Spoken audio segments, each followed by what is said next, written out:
We are joined now by Andy Bailey, who covers the NBA for Bleacher Report. I first became familiar with Andy. I saw some of his work on Bleacher Report, and it was a really good article. Decided to follow him on social media, and he's been a great follow, and decided to reach out to get a bird's eye view, or maybe closer than a bird's eye view, on how Andy feels about the Kings and just the state of the NBA. Andy, thanks so much for joining us. Thanks for having me, Alan. I appreciate the shout out and the follow, and it's good to be here. Of course. Let's start here, Andy. Let's get right on into it. What are your thoughts on the Sacramento Kings? I mean, obviously being out here in Sacramento, we're just immersed in it. But from let's see if I can recall everything off the top of my head. From the acquisition of DeMar DeRozan to the firing of Mike Brown to the trading of De'Aaron Fox for Zach LaVine and others, to the leaving of Luke Laux, to the leaving of Wes Wilcox, to the firing of Monty McNair and the hiring of Scott Perry. Those couple things happened within 24 hours. What are your thoughts on the state of the Sacramento Kings?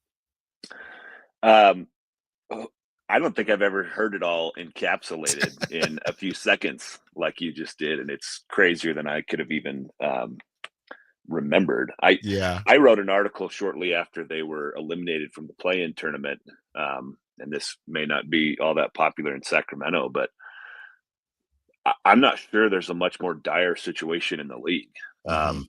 Scott Perry has quite a mess to try to unwind in the short-term part of his tenure running the team. It's not going to be easy because I don't know what the trade value is for Zach LaVine and DeMar DeRozan at this point. I'm not even sure there's a ton of trade value for Domantas Sabonis.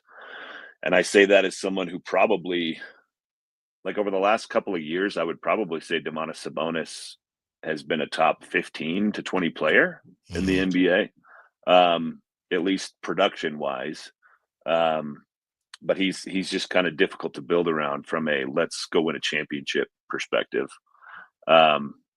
Instability on the bench is obviously a big deal, and they've been through so many coaches over the years, and it's just going to, that constant cycle of turnover makes it really hard to develop players, to develop continuity as a team. They've got I think their draft pick is heading somewhere else unless it jumps into the top. I don't even know what it is, top 10 or something like that. It was, top 12. It's probably headed to Atlanta unless the Kings get very lucky. Yeah, they got to get exceptionally lucky to jump up in the draft. So it's just like you look for every possible avenue for, okay, this is our source of optimism or our source of hope. And they're all just kind of stifled at this point, which is just a rough place to be in as an organization. Talking to Andy Bailey, who covers the NBA for Bleacher Report. So more dire, and maybe part of this is the trade chips. Would you say the Kings are more dire than the Suns because the Suns could abort mission and you're going to get something back for Kevin Durant? And Bradley Beal is probably the only contract that's worse than Zach LaVine. I say that as respectfully to Zach LaVine as possible. But are you putting the Kings in a worse spot than the Suns because the Suns have Kevin Durant, and if they needed to move off of Devin Booker, they're going to get a better return for those guys than anyone that the Kings have? Is that why you have the Kings in a worse situation than the dysfunctional? It's a battle of the dysfunction between those two teams, but the Suns a little bit better off than the Kings? Yeah, I think you nailed it, at least if we're looking forward. I think it'd be very easy to argue that the Suns were the worst situation in the confines of 24-25. They had this roster that cost almost $400 million, and they finished 10 games below 500, and it was just a disaster. But like you said, they could trade Kevin Durant, and he's not going to command the return that he did 3 or 4 years ago. But I bet some team would still say, we'll give a couple picks for him. And I'm not sure you can say that of LaVine or DeRozan or maybe even Sabonis. And then if they really wanted to get serious about a rebuild, I think they could get a huge package for Devin Booker. So they have outs. It's always better to have control of your own picks, and they're probably not going to get that back. But just having firsts is a big deal. And I think they can kickstart a rebuild if they want to. It's trickier for Sacramento. There's just One other thing I thought of that I talked about in that article is there's also not a ton of like super intriguing young talent on Sacramento's roster right now. Like another, potentially dire situation that comes to mind to me is the Chicago Bulls. But, Josh Giddey is 22 years old and he almost averaged a triple double after the All-Star break. Kobe White is like 24, 25, and he's intriguing. I'm not out on Keegan Murray, but his development seems to have kind of stalled over the last couple of years. And if that's like your prize young guy, it's just not quite as intriguing as a lot of other situations. Talking to Andy Bailey, who covers the NBA for Bleacher Report. So, Andy, if you were Scott Perry, would you, and you're allowed to, because I'm sure you saw those articles as well, would you go in the direction of tanking, or I guess rebuilding, or retooling? Which direction would you try to go in? My stock answer on this question is rebuild. I think it's a little bit more complicated than that for Sacramento because this fan base has been put through it so many times over the years. It's like every 5 or 6 years they're told again that we got to tear it down and start over. And every few years you get a guy that you think, okay, this is the one. Like I think for a little bit, I think it was fair to think about DeMarcus Cousins that way. Yeah. I think it was fair to think about De'Aaron Fox that way. And he's still relatively young too. Like that's a guy that I think you could rally around, even though he's not like 21, 22, he's still probably, pre-prime at this point.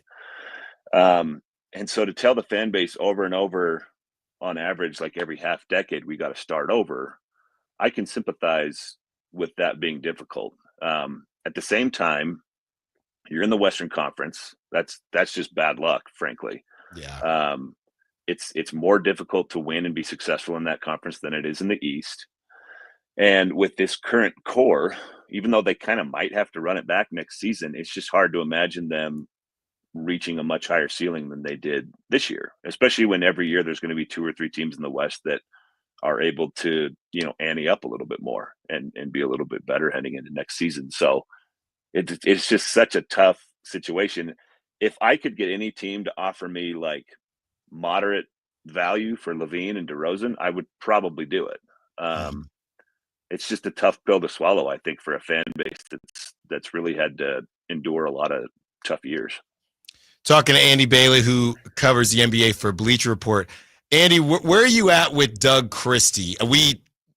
We think I'm leaning more towards Doug Christie probably staying for how quick they hired Scott Perry and the fact that we haven't heard anything about a coaching search yet. I think we'll hear more and learn more tomorrow when Scott Perry has his intro presser. But what are your thoughts on Doug Christie, the job he's done, and would you move forward with him based on what he did in his interim tenure? I think he was solid. I liked a lot of the stuff that I heard about him coming out of Sacramento early on after the Mike Brown firing. It seemed like he had kind of gotten the guys fired up, and he seemed like kind of a good mix with the players there. It's hard to kind of discern between is that the new coach bump or is that, something more tangible with him. I mentioned this earlier, just sort of general instability with coaching is a really tough thing for a player to deal with.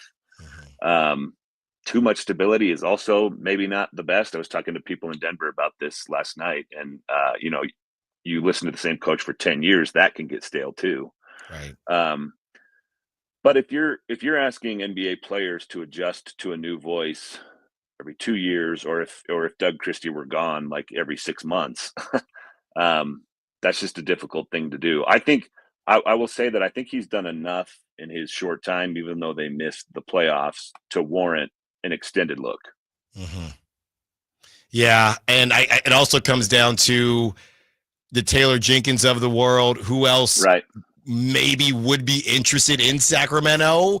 And, somebody that might have more experience there. Andy, thank you so much. Before we get you out of here, this might be a tough one for you, but is there a team and a team model that at this point in time you feel like the Kings might be able to follow and say, hey, we can do that? We were thinking about, because everybody wants to be OKC now because they tanked and they figured it out. Everybody wants to be the Rockets now, but nobody thinks about the fact that the Wizards have been tanking kind of for a while here, and the Blazers, they got their Scoot Henderson, and that dude is not even starting. So what's going on there? They got some pieces, but what's going on? Is there a team that has a model that maybe the Kings could try to follow to get back to being relevant again? That's a really good question, and a good point within the question that just because you say you're going to tank and rebuild doesn't mean things are magically going to be better 5 years later. I think the Kings are maybe living proof of that. It's hard. It's just hard to nail the draft. I would say in the short term, what they should probably be looking at, and I don't know if there's any one model I can point to, but I think it's something that a lot of teams have done. You have to find, I think right now, maybe the contracts that are worse than Levine and DeRozan, and be willing to take those on in the short term in exchange for some picks. Okay. So, if they want to eat the cost of Bradley Beal for a couple years and Phoenix is willing to pay to do that, that could be interesting. Now, right now, Phoenix can't pay. They don't have any assets to attach to Bradley Beal, but maybe that's different after a Durant trade. But that's kind of deal that you want to be looking at. It should be pure asset accumulation mode.